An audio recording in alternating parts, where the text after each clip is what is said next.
പാകിസ്ഥാന്റെ ഒന്നിനും കൊള്ളാത്ത സൈനിക മേധാവി അസീം മുനീർ ഓരോ ദിവസവും ഇന്ത്യക്കെതിരായ ഭീഷണി സന്ദേശങ്ങൾ പുതുക്കിക്കൊണ്ടേയിരിക്കുകയാണ്. ഇന്ത്യ ആക്രമിച്ചാൽ, ഇന്ത്യ ആക്രമിക്കുകയാണെങ്കിൽ പാകിസ്ഥാൻ കൈയും കെട്ടി നോക്കിയിരിക്കില്ല എന്ന പൊതുഭീഷണിയാണ് ഈ സൈനിക ഉദ്യോഗസ്ഥൻ പുറപ്പെടുവിച്ചുകൊണ്ടേയിരിക്കുന്നത്, ഫാക്ടറിയിൽ മുഴങ്ങുന്ന അലാറം പോലെ. അപ്പോൾ പാകിസ്ഥാന് ഭയമുണ്ട് ഇന്ത്യ ഓപ്പറേഷൻ സിന്ദൂർ പോലെ അടുത്ത ഒരെണ്ണം ഏത് നിമിഷവും ഒരുക്കി ഇറക്കുമെന്ന്. കാരണം അത്രത്തോളം ദുർചെയ്തികളാണ് പാകിസ്ഥാൻ ഇന്ത്യൻ അതിർത്തികളിൽ ഇപ്പോഴും ചെയ്തുകൊണ്ടേയിരിക്കുന്നത്. ബംഗ്ലാദേശും നേപ്പാളും ഇടത് മാവോയിസ്റ്റ് സർക്കാർ ഭരിക്കുന്ന ശ്രീലങ്കയും എന്തിന് ഹമാസ് വരെ ഇപ്പോൾ ഇന്ത്യയുടെ പരമാധികാരത്തിന് ഭീഷണിയാണെന്ന് ഈയിടെയാണ് സന്ദേശം വ്യക്തമായത്. അത് മുൻകൂട്ടി അറിഞ്ഞ് ഇന്ത്യ അടക്കം ഇത് തയ്യാറായിരിക്കുകയാണ്. ഭീകരരുടെയും പാക് സേനയുടെയും ഒക്കെ ലക്ഷ്യം ന്യൂഡൽഹിയാണെന്നും ഇന്ത്യൻ സേന ഇക്കാര്യം വ്യക്തമായി സ്ഥിരീകരിച്ചിട്ടുമുണ്ട്.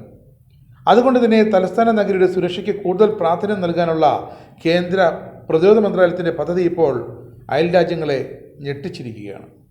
ദേശീയ തലസ്ഥാനത്തിൻ്റെ സുപ്രധാന സ്ഥാപനങ്ങളുടെ സുരക്ഷാ ചുമതല ഇനി മുതൽ ഇന്ത്യൻ വ്യോമസേനയുടെ മാത്രം ഉത്തരവാദിത്തമാകും.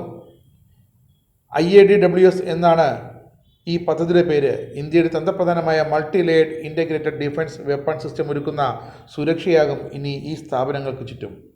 തലസ്ഥാന നഗരിയുടെ സുരക്ഷ വർദ്ധിപ്പിക്കുന്നതിൻ്റെ ഭാഗമായി മിസൈലുകൾ, ഡ്രോണുകൾ, അതിവേഗം സഞ്ചരിക്കുന്ന വിമാനങ്ങൾ എന്നിവയിൽ നിന്നുള്ള ഭീഷണികളെ പ്രതിരോധിക്കാൻ തദ്ദേശീയമായി വികസിപ്പിച്ച വ്യോമ പ്രതിരോധ സംവിധാനങ്ങൾ IADWS സംവിധാനങ്ങൾ വിന്യസിക്കാൻ കേന്ദ്ര സർക്കാർ തയ്യാറെടുക്കുകയാണ്. ദേശീയ തലസ്ഥാനത്തെ സംരക്ഷിക്കാനുള്ള സുപ്രധാനമായൊരു സുരക്ഷാ നീക്കം തന്നെയാണിത്. തദ്ദേശീയ എയർ ഡിഫൻസ് മിസൈലുകളായ quick reaction surface to air missile system, മറ്റ് അനുബന്ധ ഉപകരണങ്ങൾ ഘടിപ്പിച്ച ഹ്രസ്വദൂര എയർ ഡിഫൻസ് സിസ്റ്റങ്ങൾ എന്നിവ കേന്ദ്രീകരിച്ചുള്ള multi layered integrated defence weapon system ഇനി ഡൽഹിക്ക് പഴുതടച്ച സുരക്ഷയൊരുക്കും. ദേശീയ തലസ്ഥാന മേഖലയിലെ സുപ്രധാന സ്ഥാപനങ്ങൾക്ക് സംരക്ഷണം നൽകേണ്ട സിസ്റ്റം ഇനി IADWS ആകും. Quick reaction surface to air മിസൈലും ഹ്രസ്വദൂര എയർ ഡിഫൻസ് സിസ്റ്റങ്ങളും ഉൾപ്പെടുന്ന തദ്ദേശീയ ആയുധ സംവിധാനം വിന്യസിക്കാനുള്ള നീക്കം രാജ്യത്തിൻ്റെ പ്രതിരോധ രംഗത്ത് സ്വദേശി ഉൽപ്പന്നങ്ങൾക്ക് വലിയ ഉത്തേജനവുമാകും.